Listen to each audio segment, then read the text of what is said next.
السلام عليكم ورحمة الله وبركاته. الحمد لله نحمده ونستعينه ونستغفره ونؤمن به ونتوكل عليه ونعوذ بالله من شرور أنفسنا ومن سيئات أعمالنا من يهده الله فلا مضل له ومن يضلله فلا هادي له ونشهد أن لا إله إلا الله وحده لا شريك له ونشهد أن سيدنا وسندنا وحبيبنا ومولانا محمدا عبده ورسوله الذي أرسل إلى الناس كافة بشيرا ونذيرا وداعيا إلى الله بإذنه وسراجا منيرا أما بعد فقد قال الله تعالى في كلامه المجيد وفي فرقانه الحميد أعوذ بالله من الشيطان الرجيم بسم الله الرحمن الرحيم والضحى والليل إذا سجى ما ودعك ربك وما قلى وللآخرة خير لك من الأولى ولسوف يعطيك ربك فترضى صدق الله العظيم. صلى الله على سيدنا ومولانا محمد وعلى آله وأصحابه وسلم. صلى الله على سيدنا ومولانا محمد وعلى آله وأصحابه وسلم. بلغ العلا بكماله كشف الدجى بجماله حسنت جميع خصاله صلى عليه. বড় লেখা পুরাতন বাজার জামে মসজিদ কর্তৃক আয়োজিত আজকের ওয়াজ মাহফিলের মুহতারাম সভাপতি দামাত বরকাতুহু মুআজ্জাজ মুকাররম উলামায়ে কেরাম, সম্মানিত সাদা দাড়িওয়ালা মুরব্বী বাবারা, ক্লান্ত যুবক ভাইয়েরা, পর্দা আড়ালে সর্বোন্নত সম্মানিত মা ও বোনেরা, সর্বপ্রথমে আল্লাহ রাব্বুল আলামিনের দরবারে অসংখ্য অগণিত শুকর আদায় করছি, যিনি অত্যন্ত দয়া করে মাগরিবের নামাজের পরপরই কোরআনের মজলিসে জান্নাতের বাগানে শরীক হয়ে বসার মতন তৌফিক দান করেছেন। এই জন্য জবান কোলে উচ্চ কণ্ঠে আল্লাহ রাব্বুল আলামিনের আলিশান দরবারে কালিমাতুশ শুকর আদায় করে বলি আলহামদুলিল্লাহ। আমাদেরকে কথা বলার শক্তি দিয়েছেন কে? জবান দিয়েছেন কে? সব কিছু দিয়েছেন কে? আল্লাহ দেওয়ার জবান দি, আল্লাহ দেওয়ার শক্তি দি, উচ্চ কণ্ঠের সকলে আবারও বলি আলহামদুলিল্লাহ।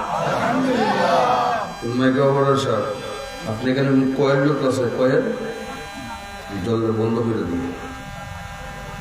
আমি আপনাদের সামনে কোরআনুল কারীমের 30 নম্বর পারা সূরা দুহার প্রথমের কয়েকখানা আয়াত তেলাওয়াত করেছি। এই আয়াতগুলোকে সামনে রেখে সংক্ষিপ্ত ভাবে কিছু আলোচনা করব। আল্লাহ পাক যেন আমাকে ইখলাসের সাথে কথা বলার এবং সকলকে মনোযোগ সহকারে আমলের নিয়তে কথাগুলো শোনার জন্য তৌফিক দান করে, সকলে বলি আমিন। আল্লাহ রাব্বুল আলামিন আমার তেলাওয়াতকৃত আয়াতগুলোর মধ্যে আমাদের নবী রাহমাতুল লিল আলামিনের সম্মান মর্যাদা নিয়ে আলোচনা করছে এবং কাফির বেঈমানদের দাঁত ভাঙা কিছু প্রশ্ন করছিল, এই প্রশ্নের জবাব দিয়েছে। আমাদের নবীর সম্মান মর্যাদা কম না বেশি? একটু দূরে কম। আমাদের নবী এমন নবী, যেই নবীর সম্মানের সাথে কোন ওলি গাউস কুতুবের সম্মানের তুলনা চলে না। আমাদের নবী এমন নবী, আমাদের নবী এমন এক নবী, যেই নবীর সম্মানের সাথে কোনো অন্য পয়গম্বরের তুলনা চলে না। আমাদের নবী হলেন সকলের ঊর্ধ্বে আল্লাহর পরই যিনি, তিনি হলেন রাহমাতুল লিল আলামিন। আল্লাহ রাব্বুল আলামিন আমার তেলাওয়াতকৃত যে সূরা, এই সূরাটা নাজিল করেছিলেন একটা কারণকে কেন্দ্র করে। যে কারণ বা কোনো প্রশ্ন জবাব দিতে গিয়ে কোনো আয়াত বা সূরা নাজিল হয়, এই নাজিল হওয়াকে শানে নজুল বলা হয়।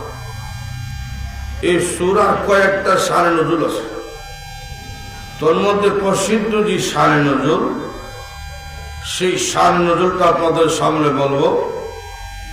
আমাদের নবী রাহমাতুল লিল আলামিনের কাছে একদিন জিবরাইল আসা বন্ধ হয়ে গেছে। কয়েকদিন হয়ে গেছে জিবরাইল আসতেছে না। তখন মুশরিকরা হাসি তামসা শুরু করলো যে মুহাম্মদের আল্লাহ মুহাম্মদকে ভুলে গেছে। নাউযুবিল্লাহ দিলে কথা। নবীজির আপন চাচী উম্মে জামিল আবু লাহাবের স্ত্রী রাসূলকে শুনিয়ে শুনিয়ে কইতাছে, ও মুহাম্মদ, তোমার কাছে একটা জিন্নাত, তো শয়তান। জিবরাইলের কথা কইতাছে। জিবরাইল মনে হয় তোমারে ভুলে গেছে, তোমার রবও তোমারে ভুলে গেছে। তখন মহান আল্লাহ আমার তেলাওয়াতকৃত আয়াতগুলো নাযিল করছে। আরেকটা শায়ে নজুল হইল, আল্লাহর নবী রাহমাতুল লিল আলামিন পৃথিবীর জমিনে আসার পর থেকে 40 বছর পর্যন্ত কোনদিন বলছেন না আমি নবী। 40 বছর একদিন অতিবাহিত হয়ে যাওয়ার পরে নবীজি মক্কার কাফিরদেরকে ডাক জমা করছে। জমা কইরা নবীজি বক্তব্য দিতেছে, এই লোক সকল, তোমরা আমার দীর্ঘ 40 বছর দেখেছ, তোমরা আমার লেনদেন দেখছো, তোমরা আমার ব্যবসা বাণিজ্য দেখছো, তোমরা আমার রাতের অবস্থা দেখছো, দিনের অবস্থা দেখছো। দীর্ঘ 40 বছরের ব্যবহারে তোমরা কি বলতে পারবে কোনদিন আমি মুহাম্মদ কারোর সাথে মিথ্যা বলছি? উপস্থিত সবাই এক বাক্যে বলছে আপনি কোনদিন মিথ্যা কথা বলেন নাই। সুবহানাল্লাহ। তখন নবীজি বললেন মিথ্যা কথা বলি নাই, আজও বলবো না, ভবিষ্যতে বলবো না। শোনো, তোমরা যদি কালেমা না, এখন কালেমা দাওয়াত দেওয়া মাত্র তারা কইতাছে বুঝছিলাম বেড়া বালা, কিন্তু এখনকার কথা বোঝা যায় মুহাম্মদের মাথার সমস্যা আছে। এইরকম আমাদের সমাজে কিছু মানুষ আছে, মসজিদে ইমাম সাহেব রাখছে, ইমাম সাহেব খুব ভালো, কিন্তু ইমাম সাহেব যখন সুদ ওয়াজ করা শুরু করছে তখন পাবলিকে কয় আমরা ইমাম সাহেব নষ্ট হয়েছি, বদলাই নিতেই। কথা বলছি কিনা? আমাদের নবীজির মাথায় কোন সমস্যা ছিল? নবীজি পাগল ছিলেন? কাফেররা বুঝতো, এমনকি প্রসিদ্ধ যে কাফের আবু জেহেল, সে বুঝতো যে আমাদের নবী তিনি পাগল না, এ বুঝতো মুহাম্মদ সাল্লাল্লাহু আলাইহি সাল্লাম তিনি সাধারণ কোন ব্যক্তি না। সুবহানাল্লাহ। বুঝতো যে সংক্ষেপ একটা ঘটনা শুনাই। আল্লাহর নবী রাহমাতুল আলামিন একদিন কোয়েলটা বন্ধ করে, এই যে কোয়েলটা বন্ধ করে, এটা কোয়েল নেই, আগে ছিল কোয়েল, কত আগে জ্বলছে।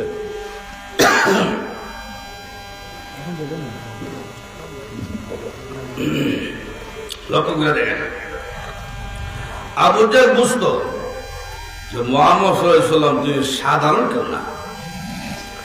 একদিন নবীজি হাতিমে কাবার মধ্যে দাঁড়ায় কুরআন তেলাওয়াত করতেছে, একটা কাফের পিছনে দাঁড়ায় দাঁড়ায় তেলাওয়াত শুনতেছে।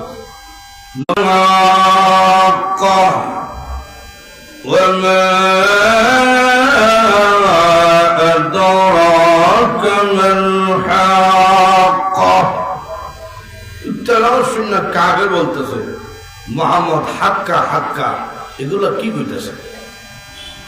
কবিতা মতন বোঝা যায়। কুরআনুল কারীমে অনেক সূরা আছে, শুনলে কবিতা মতো ছন্দ মিলে এরকম বোঝা যায়। সুবহানাল্লাহ জুড়ে কথা। আর রহমান আল্লামাল কুরআন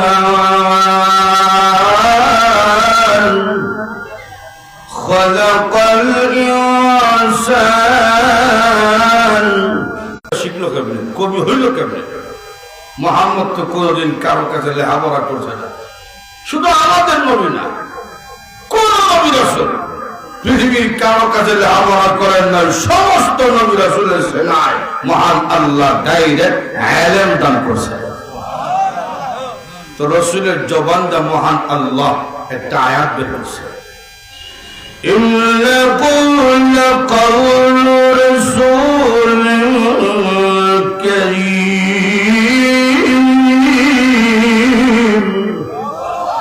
এই কথাগুলো কোন কবির জবান দা বের হচ্ছে না, এই কথাগুলো বের হচ্ছে একজন সম্মানিত রাসূলের জবান দিয়ে। সুবহানাল্লাহ।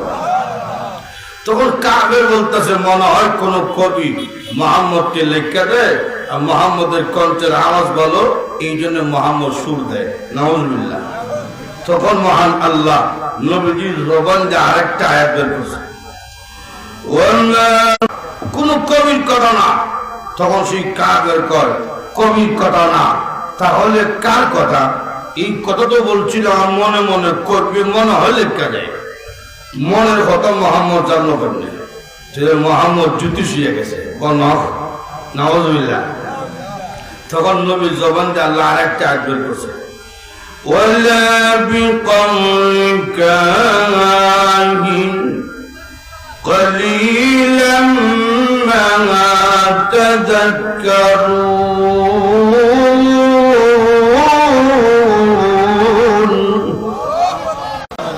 তানযীলুম মির রাব্বিল আলামিন।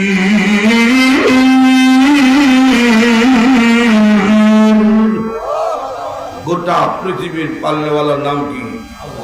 আরো জোরে কম। গোটা পৃথিবীর পাল্লেওয়ালা যিনি, সেই আল্লাহর পক্ষ থেকে এই কথাগুলো নাজিল হচ্ছে। কোন কবিল না, কোন গণকের না। তখন সেই কাবের দুর্মরে গেছে। আজকে বুঝছো বলে আমি আটটি জানি মোহাম্মদ সাধারণ করবে কিনা। সুবহানাল্লাহ। আপনি জানেন যে হয়তো গ্রহণ করেন না কেন? গ্রহণ করলে তোমার ক্ষমতা থাকে না, আমার শেয়ার যায় না, এই জন্য মানি না।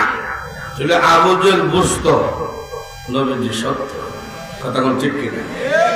এরকম আরো কারণ আছে, সব বললে আমার আলোচনাটা শেষ হইল না। লক্ষ্য করে দেখেন, হ্যাঁ বুঝতো কিন্তু গ্রহণ করলো না।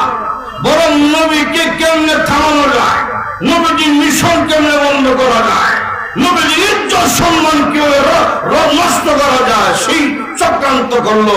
কিভাবে চক্রান্ত করলো? দুই কামের বাড়াইছে মদিনায়। এত নিজে জানে মোহাম্মদ সাল্লাল্লাহু আলাইহি ওয়াসাল্লাম সত্য। এর বড় দুইজন কামের বাড়াইছে মদিনায়। মদিনায় না, তোমরা একটু যাচাই বাছাই করবে। তৌরাত কিতাবের আলেমরা হলো তিনটা প্রশ্ন শিখিয়ে দিই, এই তিনটা প্রশ্নের জবাব দিতে পারে তাহলে তিনি নিঃসন্দেহ। সুবহানাল্লাহ। এক নম্বর প্রশ্ন, রূহ সম্পর্কে জিজ্ঞেস করবা, রূহ এটা কি? দুই নম্বর প্রশ্ন, আসহাবে কাহাফ 7 জন যুবক, ওরা কারা, এটা সম্পর্কে জিজ্ঞেস করবা। যুলকারনাইন গোটা পৃথিবী ভ্রমণ করতে একজন বাদশা, ওনার সম্পর্কে জিজ্ঞেস করবা। এই তিনটা প্রশ্ন যদি জবাব দিতে পারে তিনি নবী, তোমরা গ্রহণ করতে পারো। যখন এই কাফেররা রসুলের কাছে আইসা তিনটা প্রশ্ন করলো, রসুল এর আগে এটা জানতেন না, কারণ এই সম্পর্কে কোনো প্রশ্ন করা হয় নাই, আল্লাহ আয়াত নাযিল করেন নাই। তারা যখন প্রশ্ন করছে নবীজি তখন বলছেন আগামীকাল এই প্রশ্নের জবাব দিব। নবীজি পূর্ণ ভরসা আল্লাহর উপর, আল্লাহ বললে দিব, আমি তাদেরকে বললে দিব। সুবহানাল্লাহ। কিন্তু নবীজি বলছেন আগামীকাল। এই জায়গার মধ্যে নবীজি বলছেন না ইনশাআল্লাহ আগামীকাল, এই কথা বলেন নাই। দুই নম্বর প্রেক্ষিত হইল ইনশাআল্লাহর আমল এর আগে ছিল না, এখান থেকে শুরু হইতেছে। আল্লাহর ইচ্ছা হইল আমার নবীজি হতো ইনশাআল্লাহ কইছে না, তার উম্মত তো হইতো না। তবে এখান থেকে শিক্ষা দেন না, ইনশাআল্লাহ অর্থাৎ সম্পূর্ণ ভরসা কারো হোক, আরো যেরকম কারো হোক। নবীজি গোটা জাতির শিক্ষক, গোটা জাতিকে নবীজি সব শিক্ষা দিয়েছেন, কথা বল ঠিক কিনা? এই আয়াতগুলা নাযিল হইছে ইনশাআল্লাহর মাধ্যমে, আমার উম্মতকে আমার নবীর মাধ্যমে গোটা জাতিকে ইনশাআল্লাহ সবক শিক্ষা দিন। সুবহানাল্লাহ। নবীজি ইনশাআল্লাহ কইছেন না। আহলে সুন্নাত ওয়াল জামাতের আকীদা হইল মহান আল্লাহ মাঝে মধ্যে নবীদেরকে ইচ্ছা করে ভুল করাইতেন, নবীরা ভুল করতেন না। আল্লাহ ইচ্ছা করে ভুল করাইতেন যেন মানুষকে শিক্ষা দিতে পারে। সুবহানাল্লাহ। কেন? ইনশাআল্লাহ বলে বরকত হয়, বরকত হয়।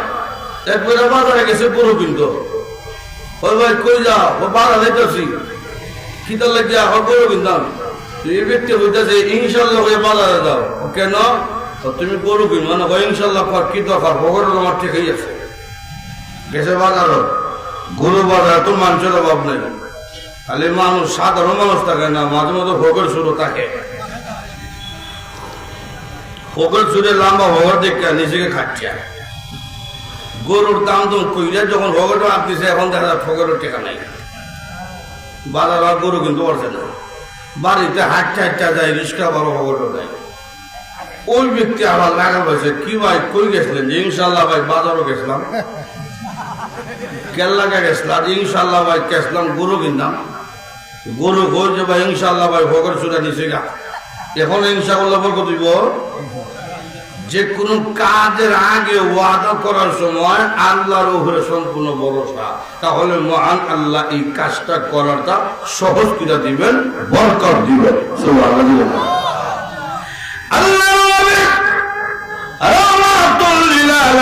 কাছে যখন মক্কার কাফেররা তিনটা প্রশ্ন করলো, নবীজি সাধারণ ভাবে বলে দিয়েছেন আগামীকাল জবাব দিন।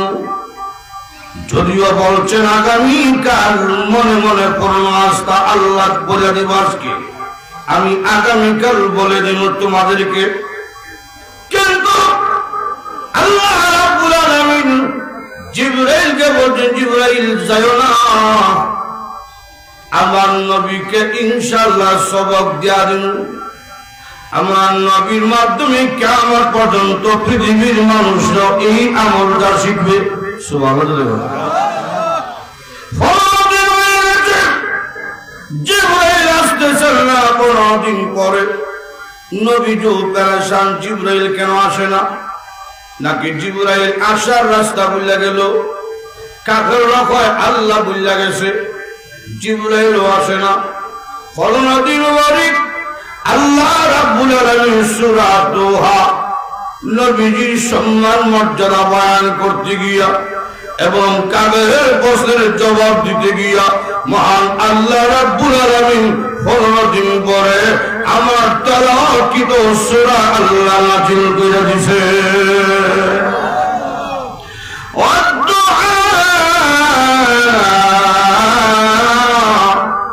والليل إذا سجى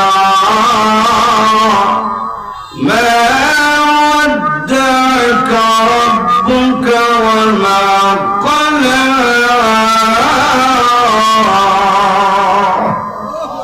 হে রাসূল, দ্বিপ্রহরের শপথ, অর্থাৎ সূর্য উদয় হওয়ার পরে যখন সূর্যের আলোটা একটা পরিপূর্ণতাকে পৌঁছে যায়, এই সময়টা আমার কাছে বড় দামি। ওই সময়ের শপথ। 2 নম্বর, ওই রাতের শপথ, যখন রাতের অন্ধকার গভীর হয়, এই গভীর যখন রাত হয়, এই সময়টা আমি আল্লাহর কাছে দামি। আমি আল্লাহ 2টা দামি সময়ের শপথ করে বললাম, মা ওয়াদ্দাআকা রাব্বুকা ওয়া মা ক্বালা। কাদের রাত হইতেছে আমি আল্লাহ আপনাকে ভুলে গেছি না, আমি আল্লাহ আপনাকে বলি নাই।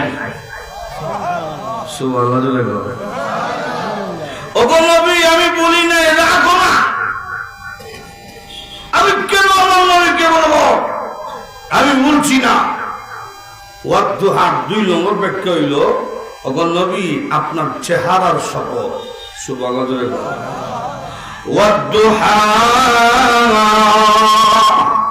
চেহারার শপথ। এটা একটু সাধারণ চেহারা না, আমাদের নবীর চেহারা এটা সাধারণ কোন চেহারা না। কথা বলছে কিনা? নবীজির চেহারা দাম আসেনি, আরো যেরকম মহান আল্লাহ কুরআনে উল্লেখ করছে, قد نرى تقلب وجهك في السماء।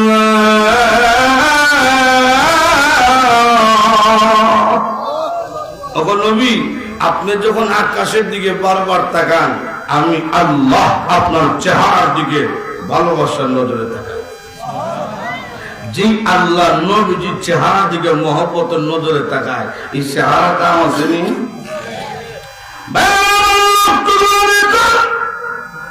নবীজির চেহারা কেমন দামি!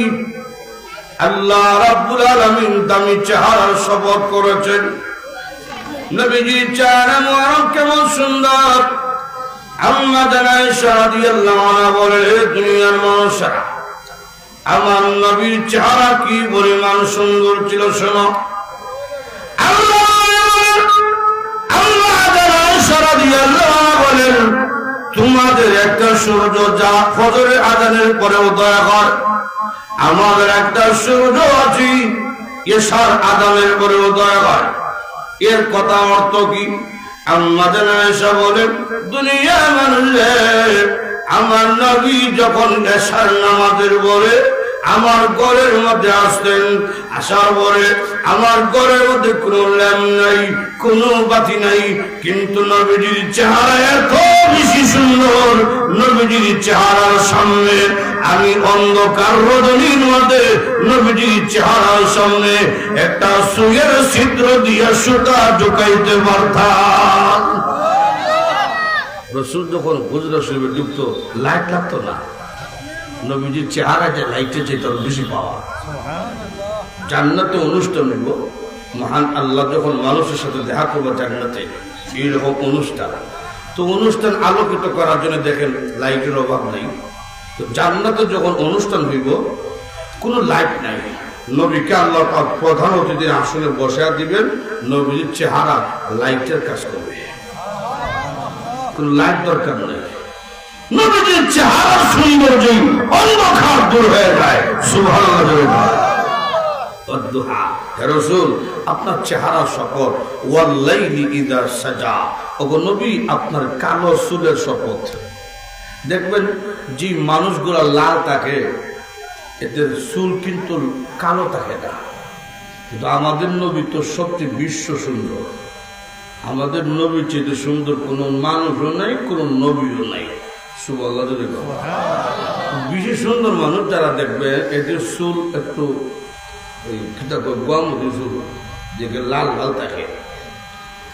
নবীজির চুল লাল না, কালো।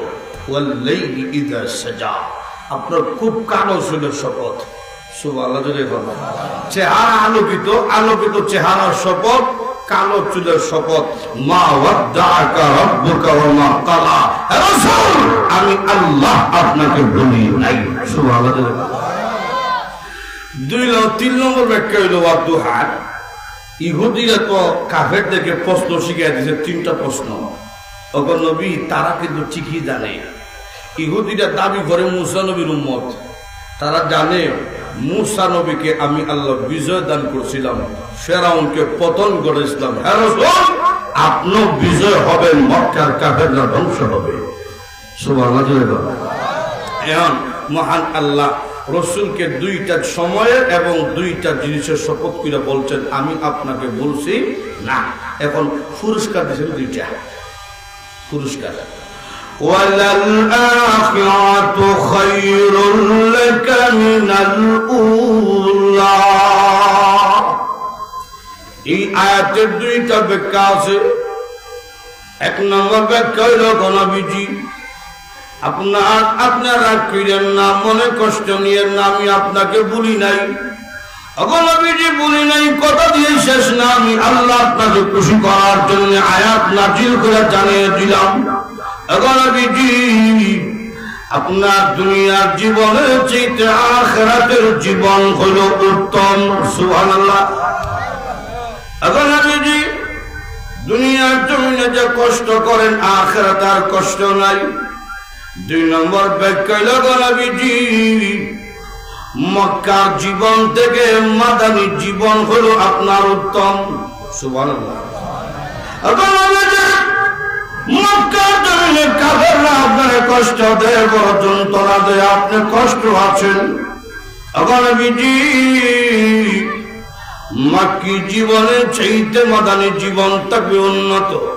ঠিকই দেখা গেল আল্লাহর নবী রাহমাতুল লিল আলামিন নিজের মায়ের দেশ, বাবার দেশ, জন্মভূমি বুকে বড় কষ্ট নিয়ে নবীজি ত্যাগ করলেন।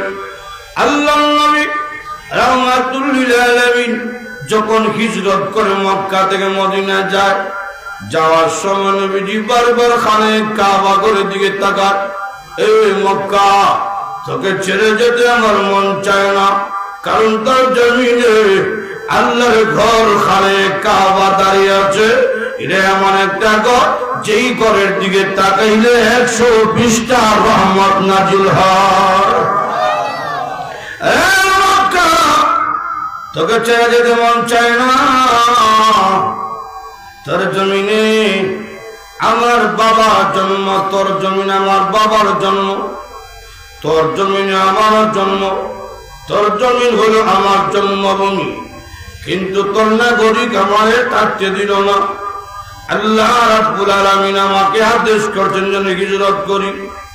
আল্লাহ রাহমাতুল লিল আলামিন হিজরত করে যখন মদিনায় যায়, মদিনার মানুষ তো নবীর জন্য পাগল হয়ে গেছে, ছোট ছোট বাচ্চারা পর্যন্ত নবীর জন্য পাগল। আল্লাহ নবী 3 দিন পরে যখন মদিনার বর্ডারে ঢুকছে, ছোট ছোট বাচ্চা নবীর জন্য পাগল হয়ে গেছে। একজন নবীর কোলে ওঠে আর একজন নামে, বারবার নবীজির কোলে ছোট ছোট বাচ্চারা উঠতে চায়। আল্লাহ নবী রহমত ছোট্ট বাচ্চাদের অবস্থা থেকে নবীজি আনন্দিত, আনন্দে চোখের পানি ছেড়ে ছেড়ে কান্না শুরু করলেন। রে মদিনার ছেলেরা, তোমরা আমার দেশের না, তোমরা আমার আত্মীয় না, এরপরে তোমরা আমার জন্য তো পাগল হয়ে গেলে। আরে মদিনার ছেলেরা, তোরা কি সারা জীবন ভালোবাসবে, নাকি কিছুদিন পরে আবার মক্কার কাফেরদের মতন তারা পাথর মারবে? ছোট ছোট বাচ্চা বলছ, বললেন নবী আমরা মক্কার না, আমরা হইলাম মদিনার। যদি প্রয়োজন হয় সারা শরীরে রক্ত আপনার ইজ্জত রক্ষার জন্য দিব, এর বড় কোনদিন আপনার মনে কষ্ট দিব না। রাসূল ছোট ছোট বাচ্চাদের কথায় আনন্দিত হয়ে গেলেন। প্রতিটা ঘর থেকে আওয়াজ আসতেছে, হারুন ভাইয়া রাসূলুল্লাহ আমার ঘরে আসুন, আমার ঘরে আসুন। আল্লাহর নবী রাহমাতুল আলামিনের জন্য মদিনাবাসী পাগল। এই জন্য আল্লাহ বলছেন, ওগো নবী আপনার মাক্কি জীবনের চাইতে মাদানী জীবন হবে উন্নত। সুবহানাল্লাহ। মক্কার কাফেররা তো আপনার কষ্ট দিতেছে, আপনার রাগ করেন না। মদিনার মানুষ আপনাকে সম্মান দিবে এবং তারা আপনাকে নিজের জীবনের চাইতে ভালোবাসবে। সুবহানাল্লাহ। আল্লাহর নবী রাহমাতুল আলামিন মদিনার জমিনে যখন গেলেন, রাসূলের প্রতিটা ঘর থেকে আওয়াজ আসতেছে, আমার ঘরে আসেন। আল্লাহু আকবার। মদিনার নবীজি যে ঘরের মধ্যে গিয়ে উঠছিলেন, আবু আইয়ুব আনসারী রাদিয়াল্লাহু আনহু করে, এই ঘরটা রাসূল পৃথিবীর জমিনে আসা আরো 1000 বছর আগে এই ঘরটা নির্মাণ হয়েছিল। সুবহানাল্লাহ। ইয়ামনের বাদশা তুব্বে আউয়াল হিময়ারি ইয়ামন থেকে 1 লক্ষ বাহিনী, সৈন্যবাহিনী এবং 13,000 তৌরাত কিতাবের আলেম নিয়ে এসেছিল মক্কায়। আসার পরে মক্কার মানুষরা ইয়ামনের বাদশাকে সম্মান দিল না, স্বাগতম স্বাগতম শুভেচ্ছা কিছু কইছে না। তখন ইয়ামনের বাদশা কইল, আমি ইয়ামন থেকে আসলাম কিন্তু মক্কা রাষ্ট্রীয়ভাবে কোনো সম্মান দিল না, আমি একজন ইয়ামনের বাদশা মানুষ। তখন মক্কার রাজদরবার থেকে জানাইল যে আমরা দেশে একটা গড় আছে, তার নাম হইল বাইতুল্লাহ। আমরা এই গড়টাকে সম্মান করি, আর মাঝখানে কে আইলো আর কে গেল এদিকে আমরা খেয়াল করি না। তোর ইয়ামনের বাদশা তুইলে তোমরা গড়টারে ভেঙে দিতাম। বাইতুল্লাহ গড় কার? জোরে কন। যে মতো নিয়ত করছে গড় ভেঙে দেবো, মহান আল্লাহর আযাব হয়ে বসে। নাক দা রক্ত বড় শুরু হয়েছে, কান দা রক্ত বড় শুরু হয়েছে, মুহূর্তের মধ্যে রক্তের মধ্যে হোসা দুর্গন্ধ। ডাক্তার আনছে, ডাক্তার চিকিৎসা করে রক্ত বন্ধ করতে পারে না। তখন তৌরাত কিতাবের যে বড় বড় আলেম ওনার সাথে আছে 13,000। উনি কইল, এই তৌরাত কিতাবের আলেমরা আপনারা কি একটু ব্যবস্থা করতে পারেন না, রক্ত বন্ধ না কেন? তৌরাত কিতাবের আলেমরা কয়, আপনার রোগ হইল আসমানে, চিকিৎসা চলে জমিনে, আমরা কিতাব বলবো। সুবহানাল্লাহ করবেন না। আপনি মনে হয় অন্তর থেকে কোনো খারাপ চিন্তা করছেন? হ্যাঁ আমি তো খারাপ চিন্তাই করছি। বলে কি চিন্তা করছেন? আমি খারাপ চিন্তা হইল, আমি মনে মনে নিয়ত করছি এই মক্কা ঘর ভেঙে লিখতাম। তখন তৌরাত কিতাবের আলেমরা কইল, আমাদের তৌরাত কিতাব বলে শেষ নবী রাহমাতুল্লাহ আলামিন এই খানে কাবাগরের কাছেই জন্মগ্রহণ করবে। সুবহানাল্লাহ। তো নবীজি খানে কাবাগরের কাছেই পৃথিবীর জমিনে আগমন করছেন, জন্মগ্রহণ করছেন। রাসূল যে ঘরের জন্মগ্রহণ করছিলেন এই ঘরটা এখন আছে, এখন লাইব্রেরি বানায় রাখছে, লেখা দিছে মাওলাদুন নবী সাল্লাল্লাহু আলাইহি ওয়াসাল্লাম। এই ঘরটা এখনো আছে, বাংলায়ও লেখা আছে এই ঘরের মধ্যে। সুবহানাল্লাহ। ফার্সিতে লেখা, ইংরেজিতে লেখা, আরবিতে লেখা এবং আমরা দেশের ভাষায় লেখা। এখানে এই ঘরটা নবীজি জন্মগ্রহণ করছেন। তো তোমরা কিতাবে আলেমরা বলে জানো শেষ নবী এই ঘরের কাছে জন্মগ্রহণ করবেন। তুমি যে বেয়াদবি করছো আল্লাহর কাছে মাফ চাও। তো তোমরা কিতাবের আলেমের কথা শুনিয়া তুবরা বল হিমারি বাদশাহ সঙ্গে সঙ্গে মনে মনে তওবা করছে, প্রভু করেছি ওহরা করেছি, আল্লাহ মেহরবানি করে আমার মাফ করেন। আল্লাহ তোমার ঘরকে আমি বানতাম না, তোমার ঘরে বানব না, আমি তোমার ঘরকে রেশমি কাপড় দিয়া গিলাফ লাগিয়ে দিন। সুবহানাল্লাহ। উন্নত কবরে গিলাম লাগিয়ে দিব। খুব ব্যবহার কি মেয়ারে বাদশা ইয়ামনের বাদশা সুন্দর কাপড় দিয়া খানে কাবাগকে গিলাম লাগিয়া দিল। তো ইয়ামনের বাদশা শুনেন, যেই নবীর নাম শোনা মাত্র আপনি তওবা করলেন, জানেননি সেই নবীর অবস্থা কি হবে? বলেন না, আমি তো জানি না। তাওরাত কিতাবের আলেম বলল, সেই নবী এই জমিনে আসবেন 53 বছর বয়সে, মক্কার জমিন থেকে হিজরত করে মদিনায় যাইবেন। নবীজি শেষ জীবন 10 বছর কাটাইবেন মদিনায়। সুবহানাল্লাহ। আমাদের তাওরাত কিতাব বলে সেই নবী রাহমাতুল লিল আলামিন মনে বড় কষ্ট হইয়া এই জমিন ত্যাগ করবেন। তখন তো ইয়ামনের বাদশা বলল, চলো আমরা মদিনায় যান। যেই নবী যেই জমিনে হিজরত করে যাইবেন সেই নবীর জন্য মেহমান খানা বানিয়ে দিব। চলে গেল মদিনায়। তাওরাত কিতাবের প্রতিটা পাতায় পাতায় আমাদের নবীর প্রশংসা, আল্লাহ সুবহানাল্লাহ।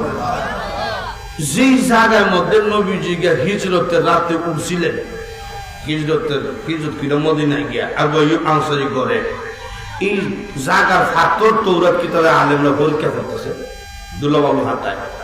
তো বাদশাহ তোমরা ফাতর হাতর কি?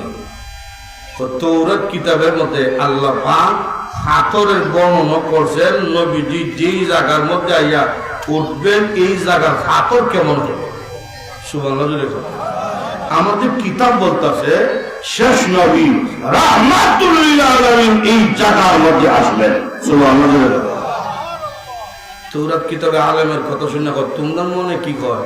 তাওরাত কিতাবে আলেমরা কয়, আমরা মনের বাসন হইল আমরা 13,000 আলেম আর ইয়ামন যেতাম না, আমরা এই জায়গায় থাকবো কেন? শেষ নবী যখন আসবেন আমরা তো তখন থাকবো না, আমরা মারা যাবো। যদি হায়াতে ভাই তাহলে তো ওনার উপরে ঈমান আনবো এবং ওনার কাছে আমরা বায়াত গ্রহণ করবো। যদি না ভাই আমাদের কবরের ফাঁসিটা উনি আঁকাচড়া করবে। উনার কদম মুবারকের বরকতে মহান আল্লাহ আমাদের কবরকে জান্নাতের বাগান বানায় দিবে। তো বাদশা ভাই আমিও যেতাম না, তোমাদের জন্য আমি বাড়ি বানায় দিব। 400 বাড়ি বানাইছে 13 আলেম টাকার জন্য, 13,000 আলেম এবং 13,000 আলেমের যিনি সর্দার উনার জন্য 2 তলাটা বাড়ি বানাইছে। 1 তলায় আপনি থাকবেন আর 1 তলায় সুন্দর করে রাখবেন, শেষ নবী যাতে আইসে মেহমানদারি করে। সুবহানাল্লাহ। আর 2 তলা বাড়ি বানাইয়া নবীজি হিজরত কইরা যেই ঘরের মধ্যে গিয়ে উঠছিলেন আবু আইয়ুব আনসারী, উনার বংশধর, উনার পূর্বপুরুষ এই তাওরাত কিতাবের বড় আলেম। তাওরাত কিতাবের বড় আলেমের কাছে 500 একটা সিটি দিছে, যা কইছে এই সিটিটা আপনার কাছে আমি আমানত দিলাম এবং আপনি এই গড়া থাকবেন, আপনি বৃদ্ধ হয়ে গেলে এই সিটিটা এবং চাবি আপনার আওলাদের কাছে দিবেন। চাবি এবং সিটি 400 আলেমের হাত বদল হয়েছে। 400 নম্বর যে ব্যক্তি আলেম তিনি হইলেন আবু আইয়ুব আনসারী রাদিয়াল্লাহু আনহু। সুবহানাল্লাহ। এই সিটির মধ্যে লেখা, আমি ইয়ামনের বাদশা তুবদাওয়াল হিমিয়ারি, হে রাসূল আপনি পৃথিবীর জমিনে আসার 1000 বছর আগেই আপনার উপরে আমি ঈমান আনলাম এবং আমার সালাম নিয়ে সিটির মধ্যে লেখা। আল্লাহ নবী রাহমাতুল্লাহ আলাইহি হিজরত করে যখন মদিনা ঢুকছেন তখন মদিনার মানুষ তো রসুলের জন্য পাগল। প্রতিটা ঘর থেকে আওয়াজ দিতেছে, আমার ঘরে আয়েন। রসুল কয়, মদিনায় আমি এসেছি আল্লাহর হুকুমে এবং কোন ঘরে আমি যাইমু এই কথাটা আল্লাহ বলবেন আমার উটকে। সুবহানাল্লাহ। আমি ঢুকতেছি আল্লাহর হুকুমে এবং কোন ঘরের সামনে গিয়ে আমি ঢুকবো এই কথাটা আমার উটকে আল্লাহ বলবে। মানুষ তো বলছে আরো বিপদে, উট কোন জায়গায় দাঁড়াইব? রসুল দিয়ে কাজ করে নিয়ে আয়া বললাম, কিন্তু না, রসুল উঠবেন না, রসুল উঠ গিয়া রসুলকে নিয়ে উঠবে। এখন দেখা যায় সব মানুষের বাড়ি রাস্তা পার হয়ে যেতেছে উঠ গিয়া আবু আইয়ুব আনসারী বাড়ির সামনে উট ঘুমাই গেছে। নবীজি উট থেকে নিচে নামছে। সুবহানাল্লাহ জুড়ে বল। আব্বা ইমাম সারি দুই তলা দিয়ে নামছে, নামে কো হুজুর নেন আপনার চিঠি। নবীজি কয় ও আবু আইয়ুব, আমার কাছে চিঠি আইব, এটা মহান আল্লাহ আমারে বলছে। নবীজি খুললেন, খুললা দেখেন চিঠির মধ্যে লেখা খুব ব্যবহার ইমানি ইয়ামনের বাদশা 1000 বছর আগে আমি কালেমা পড়ছি, হে রাসূল আপনি আমার সালাম গ্রহণ করুন। সুবহানাল্লাহ। এই জন্য আল্লাহ বলেন ওয়ালাল আখিরাতু খায়রুল লাকা মিনাল উলা। আপনার মাকে জীবনের চাইতে মাদানী জীবন থাকবে উন্নত। মক্কার প্রতিটা মানুষ আপনার কষ্ট দিয়েছে, কাফেররা আপনার কষ্ট দিয়েছে। মদিনার মানুষ কিন্তু এইরকম না। মদিনার মানুষ আপনাকে তারা সম্মান করবে, ইজ্জত করবে। 2 নম্বর হলো ওয়ালা সাউফা ইউতিকা রাব্বুকা ফাতারদা। আবার আমি জি আখিরাতে আমি আল্লাহ আপনাকে অসন্তুষ্ট করতাম না, সন্তুষ্ট করব। সুবহানাল্লাহ। রাসূল কয় আমার উম্মত একটা জাহান্নামে থাকবো, আমি সন্তুষ্ট হইতাম না। সুবহানাল্লাহ। আল্লাহ কয় আমি হাসরের কঠিন ময়দানে আপনার উম্মতকে ততক্ষণ পর্যন্ত মাফ দিতে থাকবো যতক্ষণ পর্যন্ত আপনি খুশি না হইবেন। সুবহানাল্লাহ। আল্লাহ বলছেন রাসূল আপনাকে আমি আল্লাহ সন্তুষ্ট করব, এমন সন্তুষ্ট, এমন নিয়ামত দিব আপনি সন্তুষ্ট হইবেন। হাসরের মাঠে নবীজির আসন থাকবে সবচেয়ে উন্নত, এমন সম্মান যে সম্মান আর কোন নবীর নাই। সুবহানাল্লাহ। সব নবীরা পেরেশান, সব নবীরা আতঙ্কিত, কিন্তু আমাদের নবীর জন্য মহান আল্লাহ মাকামে মাহমুদ নামে একটা সিংহাসন আগেই বাছাই করে রাখছেন। সুবহানাল্লাহ। হাসরের কঠিন ময়দানে সব নবীরা জান্নাতের লাইনে দাঁড়িয়ে থাকবে, কিন্তু আমাদের নবীর হাতের মধ্যে জান্নাতের চাবি দেওয়া থাকবে। সব নবীরা আল্লাহ কইছে তোমরা যাও গা জান্নাতে, তোমরা তো কোনো গুনাহ নাই। সব নবী রাসূল গেছে গা জান্নাতে ঢুকতো, গিয়া দেখে বড় একটা তালা বাহিরে ঝুলতেছে। তো বড় তালা যদি বাহিরে থাকে ওর অর্থ কি? চাবিওয়ালাও বাহিরে আছে, কথা ঠিক না? আদম নবী জান্নাতের প্রহরী ফেরেশতারা আগে তুলো। ফেরেশতারা কয় আপনি কে? আমার নাম আদম, মাফ করেন, চাবি আমার কাছে দেন। সুবহানাল্লাহ। জান্নাতের তালার চাবি করো। ফেরেশতারা বলে বেয়াদবি মাফ করবেন, চাবি আমাদের কাছে নাই। ইব্রাহিম নবী, মুসা নবী, ঈসা নবী কয় জান্নাতের তালা খুলো। ফেরেশতারা কয় বেয়াদবি মাফ করবেন, চাবি তো আমাদের কাছে নাই। চাবি কই? চাবি কই রাহমাতুল লিল আলামিনের কাছে। তিনি কো তিনি আইছেন না? নবীরা বললেন তিনি এখনো লাইনে দাঁড়ান নাই, তিনি এখনো কিয়ামতের কঠিন ময়দানে উম্মতি উম্মতি বলে কাঁদতেছে। উম্মতের চূড়ান্ত ফয়সালা না হওয়া পর্যন্ত তিনি জান্নাতের দিকে একটা কদম অগ্রসর হবেন না। আল্লাহ পাক তখন বলবেন হাবিব আমার আপনি জানগা জান্নাতে, আমি আল্লাহ আপনার মাধ্যমে জান্নাত উদ্বোধন করব। পৃথিবী জমিনে বড় বড় বিল্ডিং বানাইয়া, বড় বড় টাওয়ার বানাইয়া নেতা এমপি মন্ত্রী এনে উদ্বোধন করে, আল্লাহ জান্নাত উদ্বোধন করবেন। জান্নাত এখনো উদ্বোধন হচ্ছে না, উদ্বোধন করবেন আমাদের নবী রাহমাতুল আলামিনকে দিয়ে। সুবহানাল্লাহ। নবীজি জান্নাতের তালার চাবি নিজের হাতে খুলবেন, নবীজির কদম মোবারক সকলের আগে জান্নাতে ঢুকবে। ওয়ালা সাউফা ইউতিকা রাব্বুকা ফাতারদা। হে রাসূল আপনাকে আখিরাতে আমি আল্লাহ এমন নিয়ামত দান করব, আপনি অবশ্যই সন্তুষ্ট হবেন, আপনি আনন্দিত হবেন। রাসূল বলেন যতটা আনন্দিত হইব ততক্ষণ পর্যন্ত আমি আনন্দিত হইতাম না যতক্ষণ পর্যন্ত আমার উম্মত মাফ না হয়েছে।